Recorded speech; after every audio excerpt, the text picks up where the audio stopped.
अस्सलाम वालेकुम dear students, हमने उर्दू का मुकालमा निवीसी को टॉपिक स्टार्ट किया हुआ है। आज का मुकालमा है एक किसान का सनकार से मुकालमा। 11वीं क्लास का 6 नंबर क्वेश्चन पर हमारे पास दो ऑप्शन होते हैं, रुदात बयान करना या मुकालमा निवीसी बयान करना। 10 नंबर का एक क्वेश्चन होता है जो हमारे पास चॉइस होती है। मुकालमा दरअसल दो लोगों या दो से ज़्यादा लोग भी के दरमियान आपस में बातचीत के साथ का एक मुकालमा होता है, जिसको हम एक एग्ज़ाम रिटन अंदाज में हम उसका एग्ज़ाम देते हैं। आज का हमारा मुकालमा है एक किसान का सनतकार से मुकालमा, एक सनतकार इंडस्ट्रियल पर्सन से मुकालमा, एक फार्मर का। एक किसान के चीनी बनाने वाले कारखाने में सनतकार से मुलाकात होती है, उस पर एक मुकालमा है। किसान झिझकते हुए सनतकार के कमरे में दाखिल होता है। अस्सलामु अलैकुम। सनतकार कारखाने का मालिक है।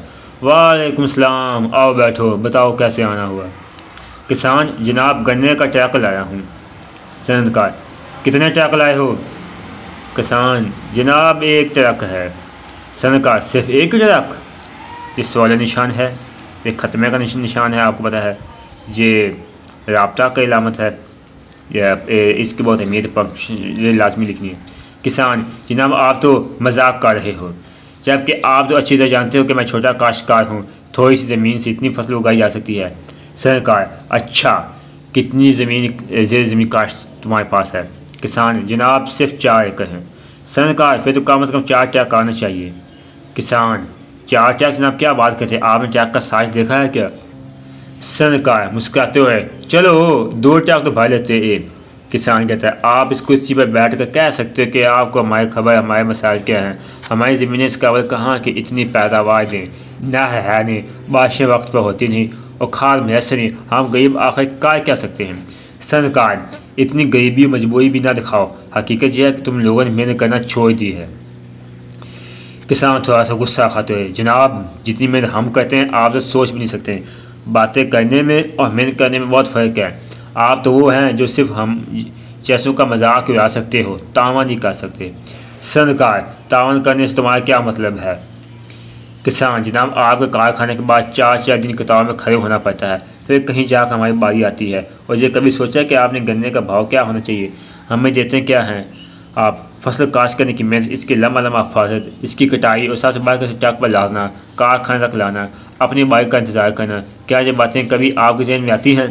सनतकार ओहो तुम तो गुस्सा ही कर गए हो, तुमने तो मुझे जालिम ही समझ लिया। मेरा मतलब तुम्हारा दिल दिखाना तंग करना नहीं था, मैं तो चाहता हूँ कि तुम लोग ज़्यादा से ज़्यादा अनाज पैदा करो ताकि तुम्हारे घर में खुशहाली आए। जहाँ तक गन्ने की कीमत की बात है तो वह हुकूमत तय करती है, मैं तो आप लोगों से हमेशा ताउन किया है, कभी गन्ना तोलने की शिकायत नहीं होने दी और ना ही रकम अदा करने में देर की। लोग तो कई महीनों बाद रकम की अदायगी करते हैं, जबकि मैंने इसे तुम्हारे लिए नकद आवर फसल बना दिया है।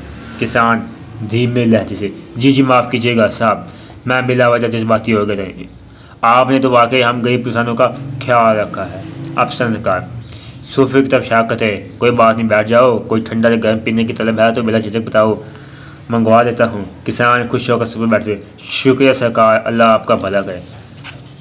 सनतकार एक मुलाजिम शरीफ हुसैन को मुखातब करते हुए चौधरी साहब के साथ जाकर गन्ना उतराओ और कैशियर से कहो कि इनका साफ कर दे जाएँ। शरीफ हुसैन के साथ जी आपके साथ जाकर गन्ना उतराता है, वो आपकी रकम दिलवाता है। किसान सूफी से उठते शुक्रिया जनाब। सनतकार हाँ और कोई भी मसला है तो बताओ। किसान तो शक्कर अमीर नज़र से सनतकार की तरफ पीछे मुड़कर देखता है, सीने पे हाथ रखकर थोड़ा सा झुकता है, मुस्कुराते हुए मुलाजिम के साथ कमरे से बाहर चला जाता है। ये आज का मुकम्मल हुआ। मैंने प्ले लिस्ट बना दी, उसमें ये सारे मुकाबले मैंने 11वीं क्लास के 8 के 8 उसमें रख दिए।